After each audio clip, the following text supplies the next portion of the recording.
Stack 'em up. He's the man to beat. Philly Fingers. Never taste defeat. Tables tremble when he steps to play. Pocket kings. Clear a pass all day. I encourage you all to like and subscribe to my channel, as your support is truly appreciated. After every 1,000 new followers, I'll be doing a random drawing to give away free items. To enter, simply subscribe, like, and share this video from either YouTube, Facebook, Instagram, or TikTok. Keep watching until the end, where I'll show some of the products I'll be giving away. Now on to the video. Philly Fingers here. Today I want to discuss the true cost of a pool league. For many pool enthusiasts, the idea of joining an organized league like the American Pool Players Association, APA, conjures images of camaraderie, skill improvement, and competitive thrills. However, a closer look at the financial and time commitments, especially when weighed against the actual playing time and meager rewards for the average participant, reveals a stark reality. Pool leagues often offer rapidly diminishing returns. For the typical player, the investment far outweighs the tangible benefits, transforming a beloved pastime into a costly obligation where they play surprisingly little. Let's look at the staggering cost of a 15-week breakdown and beyond. The financial burden of league play extends far beyond a simple weekly fee. Over a standard 15-week session, the cumulative costs become significant, with additional expenses if a team advances to the playoffs. Annual membership fee, a foundational cost now set at $30 per year. This is a mandatory barrier to entry. For a 15-week session, we'll factor in $30. Weekly dues, the most consistent drain, commonly $8 to $10 per player per week. Over 15 weeks, this alone accumulates to $120 to $150. For our calculations, we'll use 9-week, totaling $130. Travel expenses.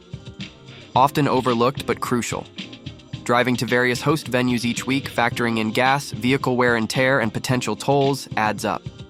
A conservative estimate of $5 to $15 per week for travel means an additional $75 to $225 over a session. Let's assume 10-week totaling $150. Personal equipment. While house cues exist, serious league play almost necessitates personal equipment. This isn't a one-time purchase, as maintenance and upgrades are ongoing. Initial cue investment. From $100 for a decent starter cue to hundreds or thousands for higher-end models. Cue cases, $30 to $200 plus. Chalk, tip tools, shaft cleaners, small but recurring. Specialty cues, jump or break, $50 to $300 plus each. Even a modest estimate for initial outlay and maintenance over 15 weeks could be $300 and easily far more. Social spending at the venue. While not strictly mandatory, it's customary to support the host venue.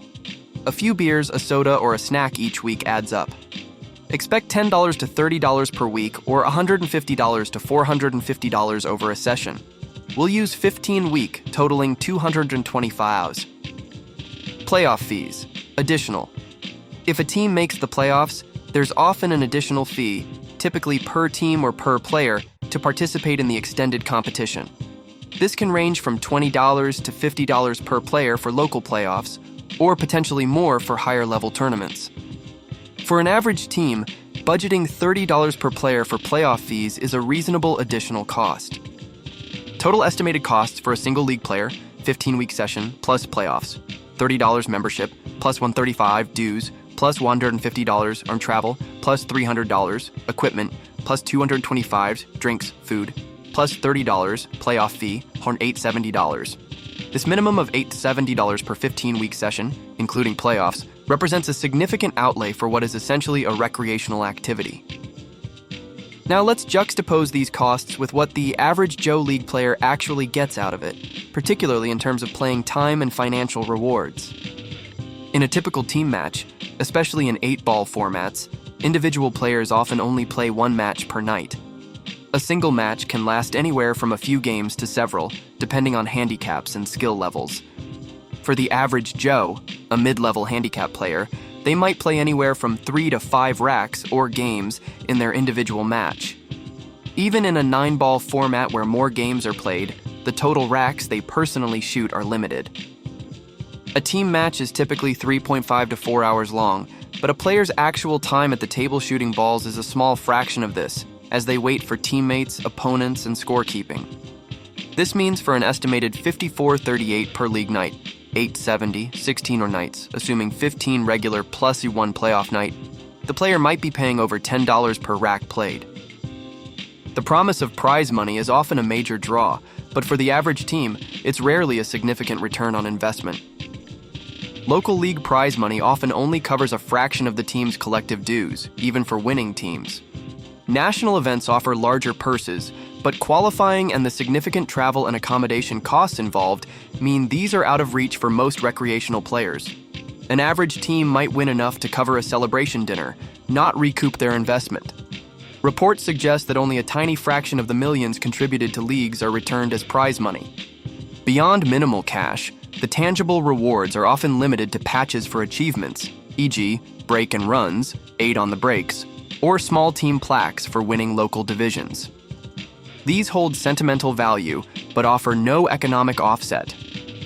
While leagues can offer structured practice, the competitive environment often means the focus shifts from relaxed skill development to winning points.